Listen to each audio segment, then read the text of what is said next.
적선 여경의 홍역관 앤드 이종수. 한국사에 한창 이름을 날리던 역관이 한 사람 있었다. 조선 중기 무렵 그는 중국 연경으로 가는 사신단의 일원이 되었다.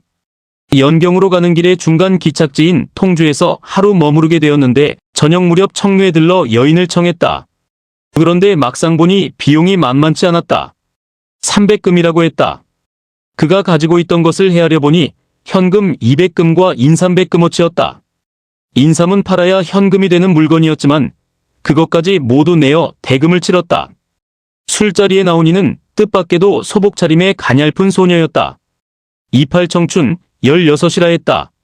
사연을 들어보니 아비는 남경의 호부시랑을 지내다 이곳으로 정근되었는데 공금횡령 누명을 쓰고 옥에 갇혀 옥사했고 그 일로 어머니마저 병사하여 장례를 치러야 하는데 장사 지낼 비용조차 없어 이렇게 몸을 팔게 되었다는 것이었다. 외국인의 신분으로 고위직을 지낸 이의 딸을 함부로 취할 수 없는 노릇이라 여겨 그는 그대로 물러나려 했다.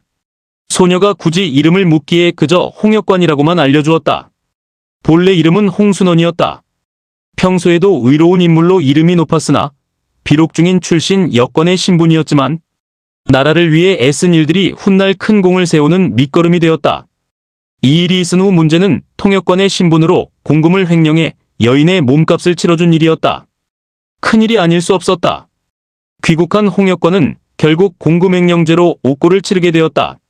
세월이 흘러 그 여인은 알고 보니 유계아의 딸이었다.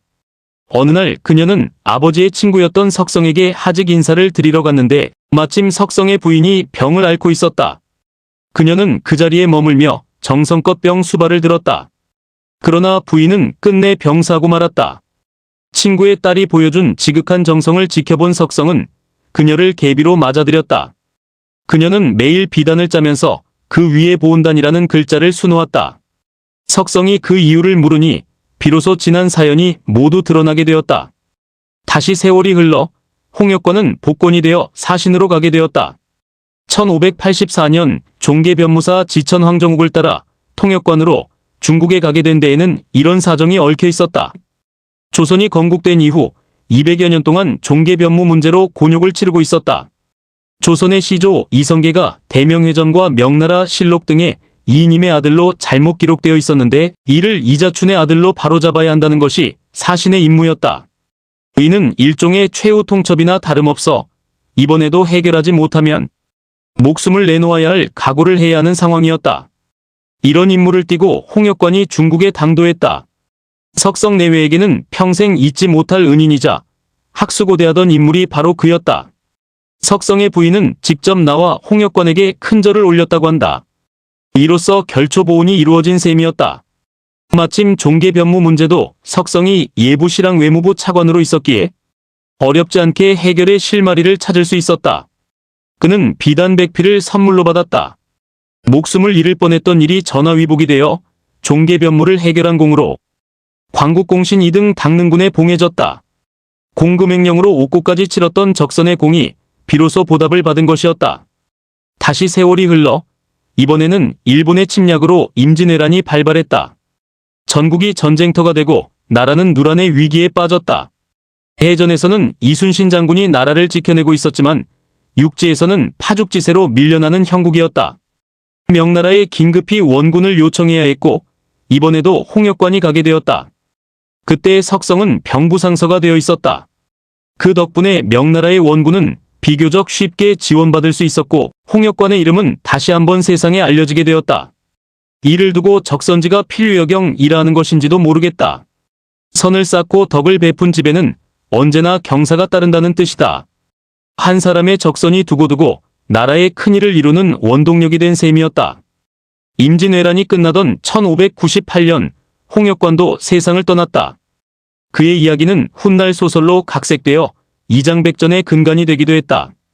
이후 명나라의 국력이 쇠퇴하자 석성은 조선에 원군을 보낸 일이 막대한 군비 소모로 이어져 국력 약화의 원인이 되었다는 책임을 지고 옥고를 치르게 되었다. 그가 곤욕을 치르는 동안 조선에서는 제대로 된 변호조차 하지 않았다는 점이 두고두고 도마 위에 오르기도 했다.